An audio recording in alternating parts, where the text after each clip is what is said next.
नमस्कार, मैं हूं Subhash Nishad. I connect news में आपका स्वागत है। पेश है देश दुनिया की ताज़ा तरीन खबरें, लेकिन सबसे पहले खबर उत्तर प्रदेश से। भोपाल में थाना सूखी सेवनिया के अंतर्गत दलित कुचबंदिया समाज की एक मानसिक रूप से अस्वस्थ विधवा बेटी के साथ बलात्कार की घटना हुई। उसके बाद पीड़िता की मृत्यु भी हो गई। वहीं पीड़िता के न्याय के लिए उत्तर प्रदेश से भी घुमंतू समाज के प्रदेश अध्यक्ष सादिक अखवी ने शिवराज सिंह चौहान सरकार से न्याय की गुहार लगाई है। देखिए यह स्पेशल रिपोर्ट। मेरा नाम मोहम्मद सादिक अखवी और मैं डीएनटी से प्रदेश अध्यक्ष हूँ उत्तर प्रदेश से। और अभी मुझे राष्ट्रीय महासचिव का भी पद दिया गया, जो जिम्मेदारी मुझे दी गई हैं। अखिल भारतीय विमुक्त घुमंतू वेलफेयर फेडरेशन से हमारे राष्ट्रीय अध्यक्ष रामे जी और हमारे चेयरमैन साहब हैं सरदार सुखदेव सिंधुवालिया जी, उनने मुझे राष्ट्रीय महासचिव को भी दर्जा दिया है और उत्तर प्रदेश में प्रदेश अध्यक्ष हूँ। आज ये घुमंतू समाज के अंदर जो अलग अलग घटनाएं घट रही हैं या अन्य समाज के अंदर जो घटनाएं घट रही हैं, बड़ी दुख की बात है। इस पे सरकार ठोस कदम उठाना चाहिए, क्योंकि बेटी बेटी होती है। वो किसी भी समाज की बेटी हो, उसको हम घुमंतू नहीं कह सकते हैं, उसको हम कोई समाज का नाम नहीं जोड़ सकते हैं। वो भारत की बेटी है। वो उत्तर प्रदेश के अंदर कई घटनाएं हुई, मध्य प्रदेश के अंदर घटना हुई। इस पे अगर सरकार कोई ठोस कदम नहीं लेती है तो ये पूरे भारत की बेटी थी। वो बेटी आईएएस भी बन सकती है। वो भारत माता, जिसको हम लोग कहते हैं भारत माता की जय। उस बेटी के साथ क्या हुआ था मध्य प्रदेश में? आखिर वहाँ की सरकार ने, प्रशासन ने क्या किया? आपके संगठन के माध्यम से क्या कार्य हुआ? जब तक घटना होने को हो जाती है, सरकार उसके बाद, शासन प्रशासन उसके बाद उस पर कार्रवाई करने का आश्वासन देते हैं। मगर काश अगर मध्य प्रदेश में वो किस जगह पर, किस बेटी का क्या नाम था मध्य प्रदेश में जो घटना हुई? ये किस जगह पर यह घटना हुई? ये कुचबंदिया समाज से हमारे राष्ट्रीय अध्यक्ष जी, उनके समाज की बेटी थी और हमारे राष्ट्रीय अध्यक्ष रामे नागर जी वहाँ तत्काल पहुँचे और वहाँ के शासन प्रशासन से मिले। और शासन प्रशासन, सबसे बड़ी बात ये कि वो मतलब उसका मंद बुद्धि की बेटी थी, यानी उसको कुछ भी मालूम नहीं था और वो इधर उधर खाने के चक्कर में, इस समय नवरात्रि के काम चल रहा है, और भोजन की तलाश में गई हुई थी। हाँ, क्या एज थी उसकी एज ये मान लो कि 17-18 साल की रही होगी जी। तो किस जिले में, किस जगह पर वो घटना हुई? ये मध्य प्रदेश की आपकी घटना है। किस जिले में? मध्य प्रदेश की घटना है। मध्य प्रदेश में किस जिले में? ये ग्वालियर के पास की घटना है और उसमें तत्काल कार्रवाई हुई और शिवराज सिंह चौहान मुख्यमंत्री जी ने उस पर भी आश्वासन किया। उनके तक भी कार्यक्रम पहुँचे हैं, डीएम के पास भी पहुँचा। मगर मैं उसके साथ रेप हुआ है, कई दरिंदों ने उसका हवस का शिकार बनाया है। ये एक बड़ी शर्म की बात है कि उत्तर प्रदेश के अंदर, मध्य प्रदेश के अंदर या कहीं भी जो भी ये घटना हो रही, बहुत ही गलत तरह से घटना हो रही है। जो भी दोषी है उसको, अगर कोई भी के साथ अगर इस तरह घटना होती, उस पर अगर कोई कार्रवाई होती तो दूसरी बेटी के साथ ऐसा नहीं होता। क्योंकि उस पर मैं चाहता हूँ, उस पर सरकार ठोस कदम उठाए और हमारे आदरणीय प्रधानमंत्री जी जो हैं वो बहुत ही अच्छी दिशा में और देश के लिए काम कर रहे हैं। मैं उनसे निवेदन करता हूं कि इस पे कोई कार्रवाई आप तत्काल में करें, क्योंकि बहुत बेटियों के साथ ऐसी घटना होती हैं। अभी मैंने देखा है कि फतेहपुर के अंदर एक घटना हुई है, उत्तर प्रदेश के अंदर फतेहपुर में हुई, फिर उधर हाथरस में हुई घटना। ऐसी कई घटनाएं होती हुई चली जा रही हैं।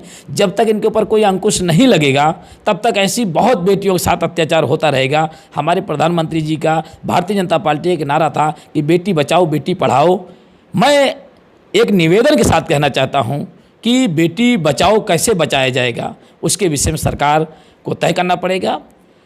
क्योंकि जब सरकार ने नारी शक्ति के नाम पर तमाम सारी योजनाएं लॉन्च की, गाड़ी लॉन्च की, पुलिस में स्पेशल महिलाएं बना, स्पेशल एक लेडीज पुलिस का एक प्रकोष्ठ बनाया है और सुनवाई करने के लिए बात कर रही है, इस दिशा में कार्य कर रही है। मैं इस तरह की घटनाओं पर रोकथाम हो सके, फिर भी ये घटनाएं घटित होती जा रही हैं। आखिर क्या होना चाहिए? कानून क्या लचीला है या कुछ कानून में कुछ फास्ट ट्रैक या इस तरह की कुछ चीज़ें होनी चाहिए? कुछ तो कमी सरकार में है, क्योंकि कागज़ में सारी कार्रवाई हो जाती हैं, मगर ज़मीन लेवल पे वो सुविधाएं नहीं उतर पाती हैं। तो सरकार और ज़मीन लेवल के जो व्यक्ति हैं उनके साथ चौपाल लगा के अपना संदेश वहाँ तक पैगाम पहुँचाना चाहिए और लोगों को जागरूक करना चाहिए, क्योंकि लोगों के अंदर बहुत ही गलत संदेश जा रहा है। अगर मध्य प्रदेश घटना होती है, उत्तर प्रदेश के अंदर घटना होती है, तो उसमें बहुत ही, ये भारत देश के लिए, ये एक प्रदेश के लिए की बात नहीं है, पूरे भारत के लिए बड़ी शर्म की बात है। 1090 था, फिर अभी पिंक गाड़ी दे दी गई है। क्या गाड़ियां दे देने से और वुमेन पावर हेल्पलाइन दे देने से ये घटनाएं कम हो रही हैं? नहीं, सरकार काम कर रही है, सरकार काम कर रही है। इसमें कुछ विपक्ष के लोग जो हैं सरकार को बदनाम करने का काम करते हैं। तो मैं सरकार से ही मेरा निवेदन है कि सरकार इस पर ठोस कदम उठाए, क्योंकि केंद्र में सरकार, राज्य में सरकार, सब जगह सरकार है। तो सरकार से हमारी बात कहने की अपील है। और जो भी समाज है, जैसे मैं डीएनटी से हूँ, डीएनटी के अंदर 666 जातियाँ हैं और उन 666 जातियों ने देश के लिए ही काम किया है। DNT, denotified criminal right act, 13वीं शताब्दी से लेकर औरंगजेब जमाने तक हमारे बाप दादों ने मुगलों से डटकर लड़ाई लड़ी, अपनी आन मान शान नहीं ताजी, भारत को आगे बढ़ाने के लिए हम लोग लड़े। दुर्भाग्य रहा कि कुछ हमारा दुर्भाग्य रहा कि हम लोग देश से भी लड़े, अंग्रेज़ों से भी लड़े, मुगलों से भी लड़े, उसके बदले हम लोगों को अपराधी कहा गया है। तो आपके समाज में जो महिलाएं हैं, बेटियां हैं, उनके साथ अन्याय अत्याचार हो रहा है, उस पर आपका संगठन काम कर रहा है। हमारा संगठन तो सरकार को क्या संदेश देना चाहते हैं कि जल्दी से जल्दी उनकी सुनवाई हो सके और विशेष अदालतें बने और काम हो, इस दिशा में कुछ कार्य हो? इस दिशा में मेरे पास 38 करोड़ लोगों का संगठन है।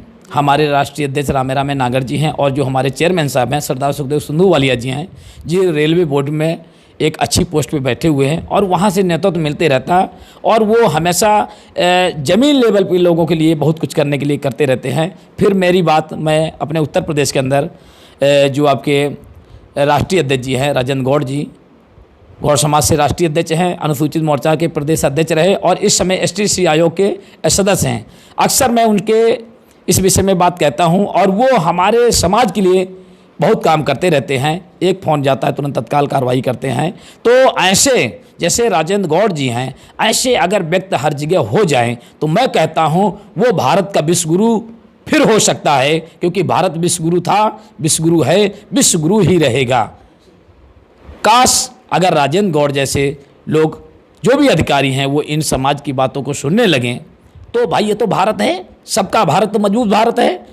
और हमारे प्रधानमंत्री नरेंद्र मोदी जी ने कहा था सबका साथ सबका विकास। तो मैं कहता हूं कब होगा इन घुमंतू जातियों का विकास? इनका विनाश हो रहा है। मैं सरकार से अपील करता हूं इस पे कोई ठोस कदम उठाए, क्योंकि एक भारत की बेटी के साथ अत्याचार हो रहा है। कानून और संविधान सबके लिए बराबर है, हक अधिकार सबका एक है, सभी भारत के नागरिक हैं। तो सब समाज का विकास हो, सब समाज की बात सुनी जाए, सबको एक आईने से देखा जाए, आपका ये कहना है? भाई भारत है, हम भारत माता की जय जो बोलते हैं, और जिस भारत माता का हमने भारत में खाना खाया है, कपड़े पहने हैं, एक कहते थे कि अन्न जहाँ का हमने खाया, वस्त्र जहाँ के हमने पहने, वो है प्यारा देश हमारा, उसकी रक्षा हम करेंगे। तो जो बचपन के वादा थे, उस वादे के आधार पे मैं चल रहा हूँ और चलते ही रहूँगा।